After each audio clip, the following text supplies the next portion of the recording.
Hello friend, this is Vikas Pandey and welcome to easy tricks for you. आज के इस video में हम लिस्ट के बारे में देखेंगे। जैसा कि इसके पहले हम और भी वीडियोस देख चुके हैं और भी टॉपिक देख चुके हैं पाइथन का। आज हम लिस्ट के बारे में देखेंगे कि लिस्ट क्या होता है, कैसे इसको हम बनाते हैं, कैसे इसको हम यूज़ करते हैं। यहाँ पे मैं लिस्ट के बारे में बता दूँ कि लिस्ट में हम डिफरेंट टाइप के डेटा आइटम कलेक्ट करके रख सकते हैं। एज अ कंटेनर ये यूज़ होता है जहाँ पर आप इसको कलेक्ट कर सकते हैं अलग अलग प्रकार के डेटा टाइप को। तो यहाँ पर इसको हम कैसे बनाते हैं, कैसे यूज़ करते हैं, ये सारा चीज़ हम एक प्रैक्टिकल प्रोग्राम बनाकर एग्जाम्पल से देखेंगे। तो आज के इस प्रोग्राम में हम पाइथन लिस्ट के बारे में देखने वाले हैं। तो सबसे पहले आईडी स्टार्ट करते हैं जो कि धोनी। तो यहाँ पे एक छोटा सा प्रोग्राम बनाकर या फिर सीधे सीधे सेल पर हम देखेंगे कि लिस्ट क्या होता है, कैसे उसको यूज़ करते हैं। तो जैसे कि अरे में क्या होता है, हम एक से अधिक आइटम या फिर एक से अधिक वैल्यूज़ वहाँ पे स्टोर करते हैं, लेकिन वहाँ पे सेम टाइप की होती हैं सारी वैल्यूज़। तो यहाँ भी हम वैल्यूज़ स्टोर कर सकते हैं एक सीक्वेंस में, लेकिन यहाँ पर वो वैल्यूज़ डिफरेंट टाइप की हो सकती है। इवन हम यहाँ पर लिस्ट के अंदर दूसरा लिस्ट भी स्टोर कर सकते हैं। तो चलिए देख लेते हैं किस तरीके से इसको हम बनाते हैं, कैसे हम यूज़ करते हैं, कैसे एक्सेस करते हैं। तो लिस्ट बनाने के लिए सीधे सीधे हम पाइथन सेल से इसको स्टार्ट करते हैं।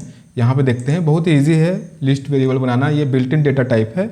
तो यहाँ पे आप सीधे सीधे लिस्ट 1 इज इक्वल, आप इस तरीके से स्क्वायर ब्रैकेट में लिखेंगे जो भी वैल्यूज़ आपको यहाँ पे स्टोर करानी है। जैसे मैं लिखता हूँ 1, 2, 3, 4। तो एक से अधिक वैल्यूज़ यहाँ पे स्टोर कराना है तो बीच में हम कॉमा का यूज़ करेंगे। तो यहाँ पर ये लिस्ट स्टोर हो गया। अगर इसका आप टाइप प्रिंट करके देखेंगे तो आपको पता लग जाएगा कि लिस्ट है, और यहाँ पे लिस्ट का नाम। तो ये देखिए ये लिस्ट टाइप का है। इसकी लेंथ भी आप देख सकते हैं, लेन, और यहाँ पर लिस्ट का नाम जिसकी लेंथ देखनी है। तो यहाँ पे 4 आइटम स्टोर हैं या फिर 4 एलिमेंट यहाँ पे स्टोर हैं। और अगर आप इसको प्रिंट करना चाहते हैं कि इसके एलिमेंट कौन कौन से हैं, तो आप इस तरीके से लिखेंगे लिस्ट का नाम।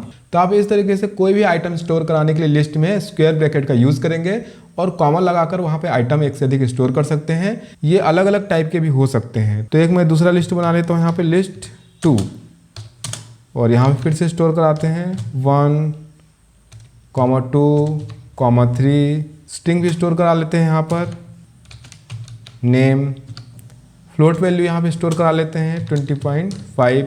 तो ये डिफरेंट टाइप की यहाँ पे वैल्यूज़ हैं। इसको प्रिंट करा के देखेंगे तो लिस्ट का नाम लिस्ट 2।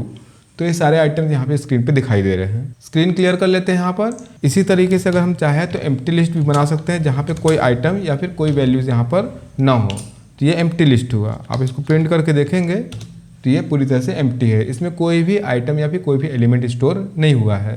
फिर से एक बार स्क्रीन क्लियर कर लेते हैं और एक सिंपल सा लिस्ट बनाते हैं यहाँ पे, लिस्ट 1, और यहाँ पे स्टोर कराते हैं सबसे पहले कुछ नंबर 1, 2, 3, और एक यहाँ पर स्टोर कराते हैं स्ट्रिंग पाइथन, और एक स्टोर कराते हैं यहाँ पे फ्लोट वैल्यू 20.5। डिस्प्ले करा के देखते हैं लिस्ट के नाम से। तो ये हुए इसके आइटम्स या फिर इसके एलिमेंट्स। तो यहाँ पर हम देखते हैं कि लिस्ट एलिमेंट को एक्सेस कैसे करते हैं। तो जिस तरीके से जब हम अरे बनाते हैं और एक से अधिक आइटम वहाँ पे होते हैं, उनको एक्सेस करने के लिए हम वहाँ पे इंडेक्स यूज करते हैं। बिल्कुल उसी तरह से लिस्ट में आइटम्स को एक्सेस करने के लिए भी हम इनके इंडेक्स नंबर यूज करते हैं जो कि 0 से शुरू होता है। तो इसको एक्सेस करना बहुत ही ईजी है। मान लीजिए हम इसका एलिमेंट एक्सेस करना चाहते हैं जहाँ पर स्ट्रिंग लिखा हुआ है, तो इसका जो इंडेक्स है वो आपको स्क्रीन पे दिखाई दे रहा है, 0 से शुरू होगा, 0, 1, 2, 3, 4। तो इस तरीके से प्रिंट करेंगे लिस्ट वेरिएबल का नाम, फिर यहाँ पर ब्रैकेट और इंडेक्स नंबर जिसको हम प्रिंट कराना चाहते हैं फिर एक्सेस करना चाहते हैं। तो स्ट्रिंग के लिए होगा ये 0, 1, 2, 3। तो यहाँ पे प्रिंट हुआ पाइथन। तो इस तरीके से आप यहाँ पे इंडेक्स नंबर का यूज करके इसके एलिमेंट एक्सेस कर सकते हैं। यहाँ पर हम निगेटिव इंडेक्सिंग का भी यूज कर सकते हैं जो कि -1 से स्टार्ट होता है और ये लास्ट से शुरू होता है। तो जैसा स्क्रीन पे दिखाई दे रहा है -1, -2, -3, -4, -5।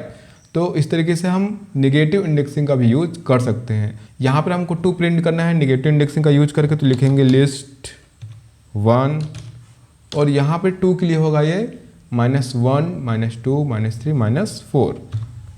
-4। ये प्रिंट हुआ 2। तो इस तरीके से निगेटिव इंडेक्सिंग का भी यूज यहाँ पर किया जा सकता है। तो इस तरीके से लिस्ट ऑर्डर्ड होता है। जो भी हम यहाँ पे स्टोर करते हैं वो एक ऑर्डर पे स्टोर होता है एक के बाद एक, जिसको हम इंडेक्स नंबर का यूज करके एक्सेस कर सकते हैं।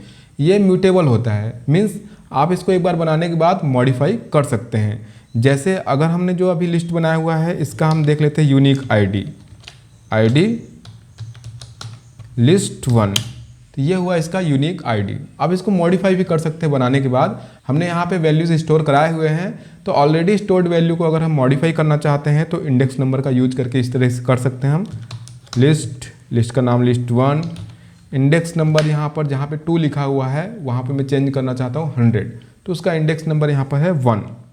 लिस्ट 1 मॉडिफाई करते हैं, असाइन करते हैं न्यू वैल्यू, असाइनमेंट ऑपरेटर का यूज़ करते हुए इज इक्वल 100। तो ये मॉडिफाई हो गया। प्रिंट करके देखेंगे तो लिस्ट 1, तो आप देखेंगे वहाँ पर 2 की जगह 100 हो गया, लेकिन ये सेम लोकेशन पर है, ये चेंज नहीं हुआ है, तो ये म्यूटेबल है। फिर से आप इसकी आईडी प्रिंट करके देख सकते हैं कि लोकेशन इसकी सेम है 5424। तो इस तरीके से लिस्ट ऑर्डर्ड होता है, ये म्यूटेबल होता है, प्लस यहाँ पर ये डुप्लीकेट एलिमेंट को अलाउ करता है क्योंकि यहाँ पे इंडेक्सिंग का यूज़ करता है। तो अगर आप डुप्लीकेट वैल्यू भी यहाँ पे स्टोर कराते हैं तो यहाँ पे कोई प्रॉब्लम नहीं है। लिस्ट 1 इज इक्वल 1 2 1 2, ये रिपीट किया मैंने। आप प्रिंट करेंगे लिस्ट 1, तो यहाँ पे डुप्लीकेट वैल्यू अलाउ है, आप इस तरीके से स्टोर कर सकते हैं यहाँ पर। तो यहाँ पे हमने देखा किस तरह से हम लिस्ट बनाते हैं, कैसे उसके एलिमेंट एक्सेस करते हैं, कैसे उसको प्रिंट कराते हैं। अगर हम उसके एक एक एलिमेंट एक्सेस करना चाहते हैं या फिर उनको एक एक करके प्रिंट कराना चाहते हैं तो यहाँ पे हम फॉर लूप का भी यूज़ कर सकते हैं। फॉर लूप का जो सिंटेक्स है उसको समझने के लिए आप पिछले वीडियो देख लीजिए, जहाँ पे डिटेल में हमने इसको बताया है कि फॉर लूप कैसे यूज़ किया जाता है पाइथन में। तो इसके लिए हम छोटा सा प्रोग्राम बना लेते हैं, क्लियर सेल, और छोटा सा यहाँ पे कोड लिख लेते हैं। फाइल पे आते हैं और एक लिस्ट बनाते हैं। लिस्ट 1 इज इक्वल, स्टोर करा लेते हैं यहाँ पे 1, 2, 3, एक स्ट्रिंग स्टोर करा लेते हैं यहाँ पे पाइथन, और एक फ्लोट वैल्यू यहाँ पे स्टोर कराते हैं 20.5। फॉर लूप का यूज़ करते हुए अगर हम इसके एक एक एलिमेंट प्रिंट कराना चाहते हैं तो इस तरीके से यूज करेंगे। फॉर लूप वेरिएबल बनाते हैं आइटम इन, जिस वेरिएबल पर इसको यूज़ करना है उसको लिखेंगे। तो यहाँ पे हमारे पास है लिस्ट, जहाँ पर हमको इसको यूज़ करना है कोलन। फिर यहाँ पर आप लिस्ट की वैल्यूज़ प्रिंट करने के लिए जो कि आइटम वेरिएबल पे हमको मिलेंगे, इस तरीके से प्रिंट का यूज़ कर सकते हैं। तो यहाँ पे वेरिएबल जहाँ पे मिलेंगे हमको वो है आइटम। तो ये हुआ प्रिंट। इसको रन करके देखते हैं। यहाँ पे रन करेंगे तो आउटपुट में आप देखेंगे कि सेपरेट लाइन्स पे इसके एक एक करके इसके जो आइटम्स है वो प्रिंट हुए हैं 1 2 3 पाइथन 20.5। तो इस तरीके से इसके एलिमेंट एक्सेस करने के लिए आप यहाँ पे फॉर लूप का यूज कर सकते हैं। नेक्स्ट हम यहाँ पे देखते हैं नेस्टेड लिस्ट। जैसा कि मैंने आपको बताया कि लिस्ट के अंदर आप अलग अलग प्रकार की वैल्यूज स्टोर कर सकते हैं, इवन लिस्ट भी स्टोर कर सकते हैं। तो उसके लिए यहाँ पर ये जो लाइन्स है इनको रिमूव कर लेते हैं और यहाँ पर हमारे पास 2 लिस्ट बनाते हैं। फर्स्ट लिस्ट 1, जहाँ पर 1 2 3 ये एलिमेंट हमारे पास है। नेक्स्ट हम यहाँ पे बनाते हैं लिस्ट 2। यहाँ पर हमारे पास ऑलरेडी एक लिस्ट बना हुआ है लिस्ट 1, जहाँ पर ऑलरेडी आइटम्स स्टोर हैं। तो अगर हम लिस्ट 2 बना रहे हैं तो वहाँ पर हम चाहें तो लिस्ट 1 को भी स्टोर कर सकते हैं और अलग अलग डेटा आइटम भी स्टोर कर सकते हैं। तो मैं यहाँ पर अगर स्टोर करना चाहूँ, एक स्ट्रिंग स्टोर कराते हैं पाइथन, फिर स्टोर कराते हैं एक फ्लोट वैल्यू 20.5 और हमारे पास पहले से बनी हुई लिस्ट है उसको भी स्टोर करा सकते हैं। तो यहाँ पे उसका नाम लिखेंगे लिस्ट 1। तो इस तरीके से एक लिस्ट के अंदर आप दूसरी लिस्ट स्टोर करा सकते हैं। कॉमा एक वैल्यू और लिख लेते हैं 100। तो ये हमारे पास हुआ लिस्ट 2। प्रिंट करा के देखेंगे, प्रिंट लिस्ट 1 की वैल्यू लिस्ट 1, फिर प्रिंट कराएंगे प्रिंट लिस्ट 2 की वैल्यू।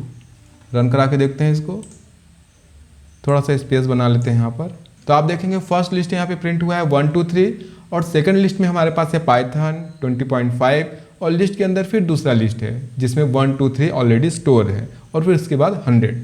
तो यहाँ पर जैसा मैंने आपको बताया था कि आप इंडेक्सिंग का यूज़ करते हुए लिस्ट के किसी भी आइटम या फिर वैल्यू को एक्सेस कर सकते हैं।